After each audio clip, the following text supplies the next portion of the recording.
Welcome to white board classes by Vishal. मैं आपका दोस्त विशाल गौड़। और दोस्तों, आज हम नंबर सिस्टम का ही हिस्सा आगे पढ़ने जा रहे हैं। अभी तक हम लोगों ने यूनिट डिजिट पढ़ा, उसके बाद हमने डिविजिबिलिटी, जो कि बहुत ही महत्वपूर्ण है आपके एग्जाम्स के पॉइंट ऑफ व्यू से। आज हम तीसरा टॉपिक नंबर सिस्टम का सब टॉपिक उठाने वाले हैं, जो पूरे गणित में सबसे महत्वपूर्ण माना जाता है, जो है रिमाइंडर थ्योरम। रिमाइंडर थ्योरम कई प्रकार की हैं, पर जो भी हमारे सिलेबस में रहेगा, मान लीजिए मैं टीयर 1 के हिसाब से अगर आपको बताऊं तो बहुत ज़्यादा डिटेल में नहीं है, पर बहुत इंपॉर्टेंट है। ये बार बार एक या दो क्वेश्चन आपकी परीक्षा में नजर आएंगे। ठीक है, चलिए आगे चलते हैं और पढ़ते हैं रिमाइंडर थ्योरम। उससे पहले दोस्तों, प्लीज़ आप मेरे चैनल पर सब्सक्राइब करें, वाइट बोर्ड क्लासेस बाय विशाल, और आप फेसबुक पे भी इसे सर्च कर सकते हैं। इसके कुछ बेनिफिट्स हैं, वहाँ पर आपको हर प्रकार की वीडियोस आपके एग्जाम से रिलेटेड और जो आने वाले एग्जाम्स हैं उसके बारे में डिटेल्ड एडवर्टीजमेंट मैं ही उसको एक्सप्लेन करूंगा बड़े अच्छे से, और उसकी जो प्रोफाइल है उसके बारे में मैं आपको जरूर बताऊंगा। तो प्लीज़ सब्सक्राइब करें और वहां जाकर जो वीडियोस हैं उन्हें देखिएगा, शेयर करें और प्लीज़ लाइक जरूर उसको वीडियो को कीजिएगा। ठीक है दोस्तों, चलते हैं आगे। हमारा टॉपिक है रिमाइंडर थ्योरम।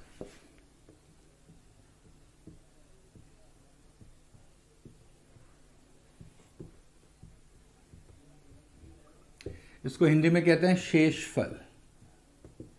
ये तो हर विद्यार्थी ने अपने स्कूल टाइम में जरूर पढ़ा होगा कि शेषफल निकालिए या रिमाइंडर थ्योरम, रिमाइंडर निकालिए।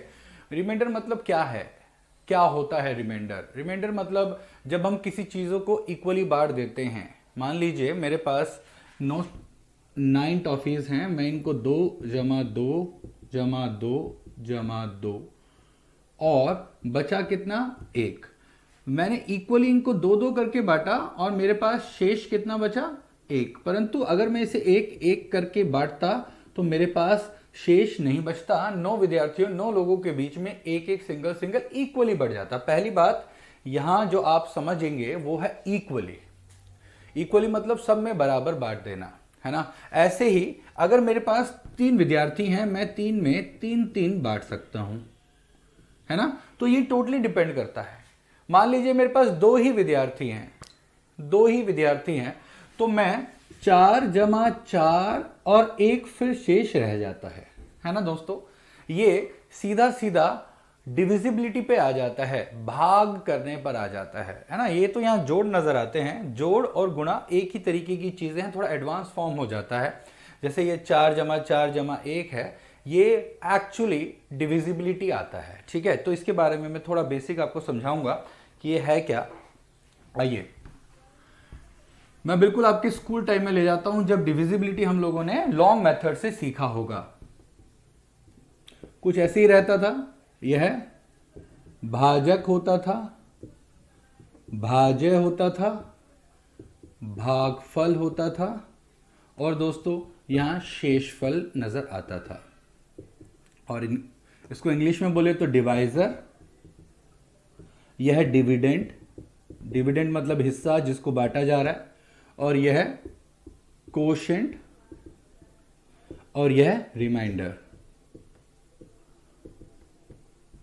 ये जो मैंने लॉन्ग डिविजिबिलिटी लिखा दोस्तों, ये तो हम सब ने पढ़ा ही होगा, है ना। मैं यहां नहीं जाऊंगा, बट ये सारी चीजें हमें आनी चाहिए। अभी भी बहुत सारे विद्यार्थी हैं जो 100 में से मान लीजिए 2-3 विद्यार्थी ऐसे हैं जो इन टर्म्स को भी नहीं जानते, है ना। मैं आप लोगों की क्षमता पे सवाल नहीं उठा रहा हूं, पर जिस प्रकार से हम लोग स्कूल से पढ़ते आए हैं वो चीजें इतने लॉन्ग टर्म तक याद नहीं रहती, तो मैं कोशिश कर रहा हूं उन्हें भी रिवाइज कर लूं। यह डिवाइजर है, यह डिविडेंट है, यह कोशेंट है, और यह रिमाइंडर है। डिवाइजर मतलब भाजक, जो भाग करेगा, जितने मतलब छोटे छोटे हिस्से जो बनते हैं। डिविडेंट मतलब भाज्य, कोशेंट मतलब भागफल, रिमाइंडर मतलब शेषफल, है ना। एक चीज हमेशा याद रखिएगा, भाजक हमेशा छोटा होता है भाज्य से। भाज्य मतलब डिविडेंड से, ये तो हम जानते ही हैं। मैं इसको एक छोटे से उदाहरण के साथ समझा दूं। जैसे मेरे पास है 15, और दोस्तों मैं इसे 4 से भाग करना चाह रहा हूं। ऑब्वियसली जब 15 है उसके 4-4 के हिस्से बनाने हैं, तो 4 तो 15 से छोटा ही होना चाहिए दोस्तों। तो मैं इसको भाग करूंगा कितने गुना पे? 4 तिया 12। देखिए दोस्तों, यह पूर्ण रूप से विभाजित नहीं हुआ। पूर्ण रूप से अगर कोई संख्या विभाजित नहीं होगी तो ऑब्वियसली हमारे पास एक ऐसी संख्या बचेगी जो 4 से छोटी होगी, हाँ है ना। देखिए यहां हमारे पास क्या प्राप्त होता है, 3। अब ये जो उदाहरण दिया और ये जो हमने कुछ टर्म्स लिखी थी इसी के साथ रिलेट कर देते हैं दोस्तों। यह डिवाइजर है, यह 4 है, 4 यहां डिवाइजर हुआ है ना। यह डिविडेंट है, यहां पर 15 है, 15 यहां पर भाज्य डिविडेंट हुआ, और यह 3 है, यह भागफल हुआ दोस्तों। और सब प्रक्रिया करने के बाद हमारे पास जो प्राप्त हुआ यह है शेषफल। क्या दोस्तों, शेष, है ना। तो यही हमें निकालना है। हमें क्वेश्चन पढ़ना है, क्या वहां पर मांगा गया उसी पे फोकस करना है ना। जैसे जब हम यूनिट डिजिट की बात करते थे तो मैंने कहा था हमें सिर्फ इसी पार्ट पर फोकस करना है, मानते हैं ना। हमें सिर्फ इकाई का हिस्सा लेना था, पूरी संख्या जो आधार था उससे कोई लेना देना नहीं था। यहां पर भी दोस्तों इस 4 से, इस 3 से यहां हमें उत्तर चाहिए सिर्फ ये शेषफल, इसी के साथ आगे चलना है। वैसे आप जानते हैं ये रूल भी, 4 × 3 = 3 वापिस आया 15। 4 मतलब दोस्तों डिवाइजर, 4 मतलब यह डिवाइजर, और 3 क्या था दोस्तों, कोशेंट। इसका मतलब वो कहता है डिवाइजर गुणा कोशेंट जमा शेषफल रिमाइंडर बराबर होगा डिविडेंड के। देखिए इसकी बहुत आवश्यकता आने वाली है, आगे कुछ मिसलेनियस क्वेश्चंस रहेंगे, एलसीएम एचसीएफ के क्वेश्चंस रहेंगे, हम इसे दोबारा भी रिवाइज करेंगे दोस्तों। ये बेसिक सा फॉर्मूला होता है जो आपको हमेशा याद रखना चाहिए, डिवाइजर इनटू कोशेंट जमा में शेषफल बराबर डिविडेंड। डिवाइजर मतलब भाजक, कोशेंट मतलब भागफल, जमा में शेषफल, और उत्तर प्राप्त होगा क्या, भाज्य। यह हमेशा याद रखिएगा, अभी इसकी आवश्यकता नहीं है, ये तो मैंने साथ साथ आपको समझा दिया। तो ये बेसिक सा रूल है। अभी हम थोड़ा आगे चलेंगे और देखते हैं कि इसमें किस प्रकार के क्वेश्चंस हमारे एग्जाम में डाले जाते हैं। चलिए, मैं बिल्कुल बहुत ही बेसिक सा क्वेश्चन ले रहा हूं जो अभी आजकल इस तरह के क्वेश्चंस नहीं रहते, इनिशियल स्टेज में आते होंगे, बट बहुत ही बेसिक क्वेश्चन ले रहा हूं जो कि आप एकदम बता देंगे ये क्या है भाई। मैंने 9 को 2 से भाग करना है और क्वेश्चन पूछा गया कि भैया बताइए शेषफल क्या है, रिमाइंडर क्या है। तो दोस्तों यहां बहुत इजी है, बहुत इजी है, इसमें कुछ भी आपको समझने की बहुत ज्यादा जरूरत नहीं है। आप सीधा 9 को 2 से भाग कर देंगे, उत्तर मिल जाएगा। पर जो मैं सिखा रहा हूं उस मेथड को थोड़ा सा समझिए दोस्तों। पहले आप इस संख्या को, न्यूमरेटर अंश जो है, ये इस भिन्न का अंश है ना, इसको देखिए, और नीचे दी गई संख्या जिससे भाग करना है, हर मतलब डिनोमिनेटर, अब इससे भाग करना है, इसकी टर्म में इसको लेके चलिएगा। देखिए दोस्तों, मैं 2 जमा 2 जमा 2 जमा 1, सहमत हैं, इसी प्रकार लेके चल रहे हैं। अब आगे जैसे ही हम चलेंगे आपको समझ में आएगा कि यह 2 पूर्ण रूप से विभाजित हुआ, यह 2 पूर्ण रूप से विभाजित हुआ, यह 2 भी पूर्ण रूप से विभाजित हुआ। अच्छा, यहां जब मैं विभाजित करता हूं, भाग करता हूं, तो दोस्तों भागफल नहीं लेना है ना। बहुत सारे बच्चे यह गलती कर बैठते हैं, 2 3 4 क्वेश्चंस के बाद वो भागफल भी लेने लग जाते हैं। कई बार कंफ्यूजन हो जाता है क्योंकि मोस्टली भागफल ही हमें बड़ा महत्वपूर्ण नजर आता है, पर क्वेश्चन कौन सा है दोस्तों, शेषफल निकालने का। तो भागफल नहीं देखना, सिर्फ यह डिनोमिनेटर जो भाज्य है, सही है, जो भाजक है, सॉरी, जो भाजक है जिससे हम भाग कर रहे हैं, डिवाइजर है, और इस संख्या को लेना है। तो दोस्तों ये सब तो कट गया, कट गया मतलब शेषफल 0 मिला है, सहमत है सारे दोस्त। और प्राप्त क्या हुआ, 1। क्या यह 1 भाजक डिवाइजर से छोटा है, यस। हमें कब तक करना है, जब तक वह डिवाइजर से छोटा ना आ जाए। तो यह जैसे ही छोटा आ जाता है दोस्तों, यह क्या बन जाता है, रिमाइंडर, शेषफल। क्या प्राप्त हुआ, 1, है ना। या आप इसको डायरेक्ट ऐसे लिख लेते दोस्तों, 9 को लिखते 8 + 1, और 2 से विभाजित करना था। यह 4 गुना पे तो जाता है, 8 2 से 4 गुना पर तो जाता है, परंतु क्या हमें यहां पर कोशेंट लेना है, नहीं। भागफल लेना है, नहीं। हमें सिर्फ लेना क्या है, रिमाइंडर, शेषफल। अगर 8 2 से पूर्ण विभाजित हुआ तो दोस्तों यहां तो शून्य ही रहेगा, मानते हैं ना। और अगर मैं इसकी बात करूं तो यह तो 1 ही मिला, सारे दोस्त मानते हैं। तो हमारे पास क्या प्राप्त होता है दोस्तों, 1। यस और नो, यही मैं सिखाना चाह रहा हूं। अब इस क्वेश्चन में मैं थोड़ा सा लेंदी, थोड़े से बड़े क्वेश्चंस की तरफ चलूंगा। उससे पहले मैं आपको एक बेसिक सा छोटा सा एक कॉन्सेप्ट सिखा रहा हूं, ध्यान से समझिएगा। आप मुझे 2 से 4 मिनट दीजिए ताकि मैं आपको इसको अच्छे से समझा पाऊं। देखिए दोस्तों, अब मैं आपको एक बेसिक सा फॉर्मूला बता रहा हूं जो आप फटाफट बता देंगे। देखिए सामने देखिएगा सारे दोस्त, क्या आप सभी इस फॉर्मूले से वाकिफ हैं, a जमा बी की पावर 2, सही है। a जमा बी का वर्ग। आप ये सोच रहे होंगे भैया इसको क्या हो गया, बीजगणित क्यों ले आया, यह अलजेब्रा क्यों लेकर आ गया है। ये अलजेब्रा तो है, परंतु ये बेसिक फॉर्मूला हम हर जगह यूज करते हैं और कहीं ना कहीं हम नंबर सिस्टम में भी इसका प्रयोग करने वाले हैं, और स्पेसिफिकली जो चैप्टर अभी हम कर रहे हैं शेषफल, है ना। कोई बात नहीं, आप मुझे, मैंने बोला ना 2 से 4 मिनट दीजिए, इसको सॉल्व करते हैं। अच्छा ये फॉर्मूला आप जानते ही है ना,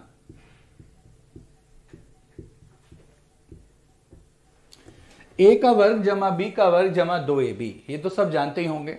अच्छा क्या आप लोग ये जानते हैं इसका ओरिजिन कहां से है, ओरिजिन कहां से शुरुआत हुई, या ये फॉर्मूला बनाया हुआ था। ऐसा गणित में कुछ भी नहीं है जो ऑलरेडी बना हुआ, जिसको हम कहते हैं कि फैक्ट है।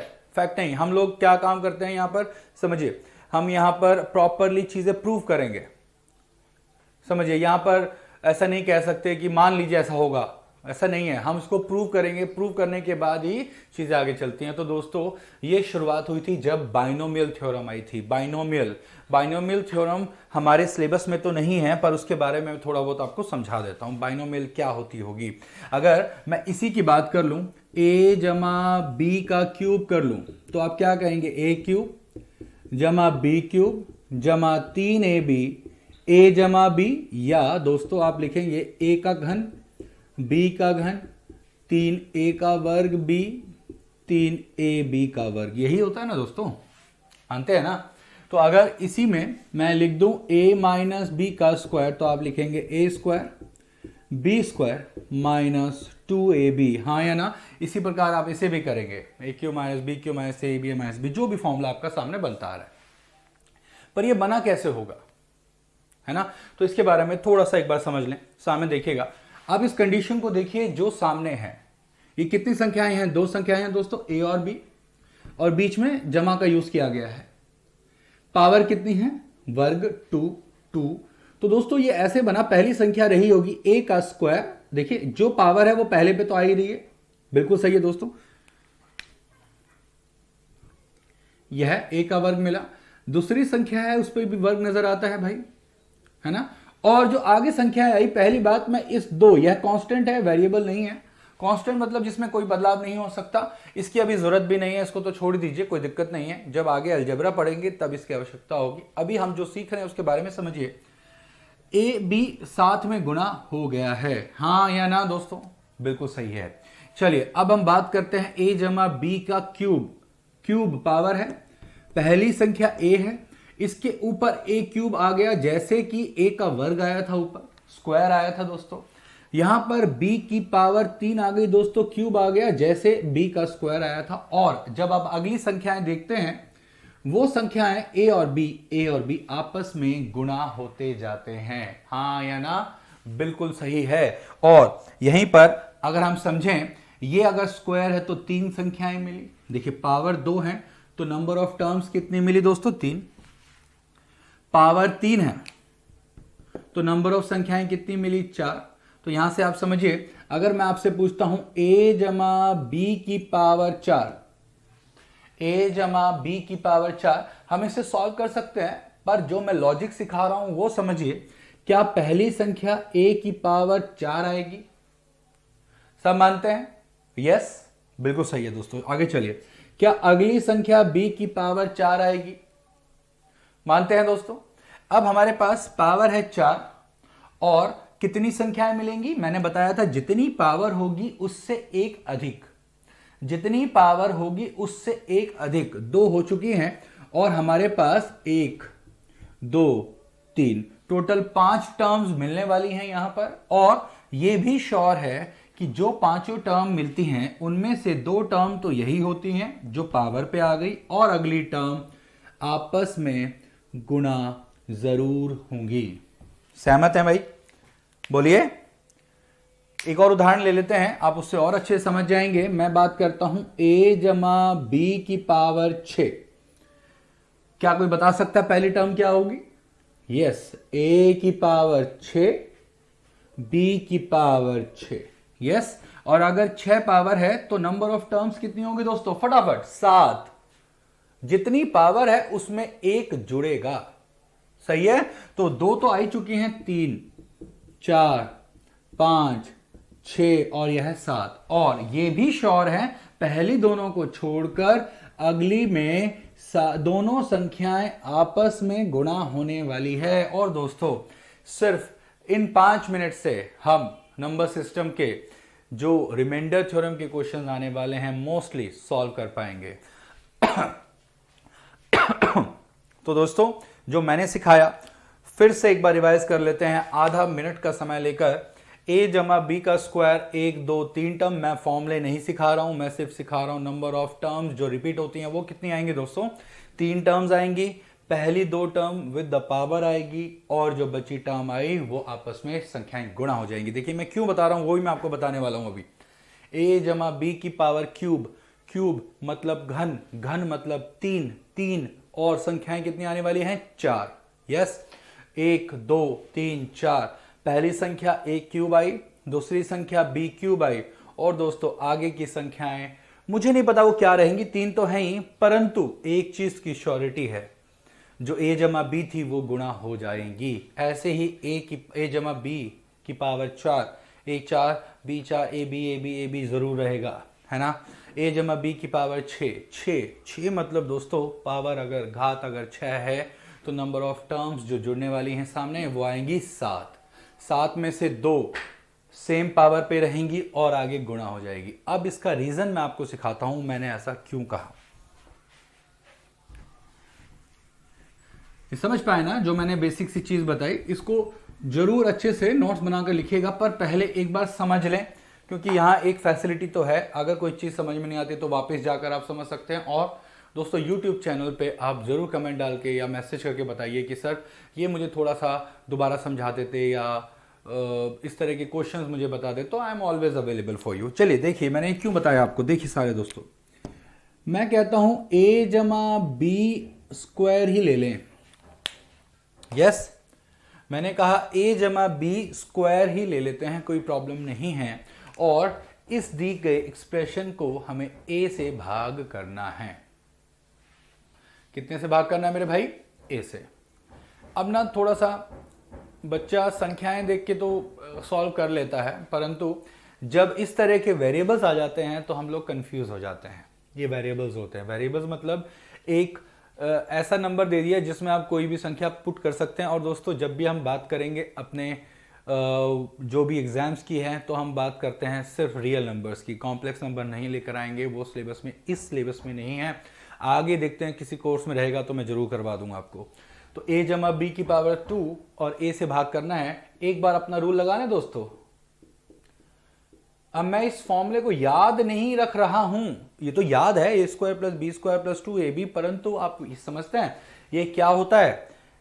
पावर 2 है तो नंबर ऑफ टर्म्स 3 मिलेंगी, और साथ साथ ये भी श्योर हुआ कि पहली संख्या पे वही घात मिलेगी जो दी गई है, और दूसरी संख्या पर भी वही घात मिलेगी जो दी गई है, और जो बची हुई संख्याएं हैं वो आपस में गुणनफल में होंगी। सहमत हैं? बिल्कुल सही है दोस्तों। चलिए आगे।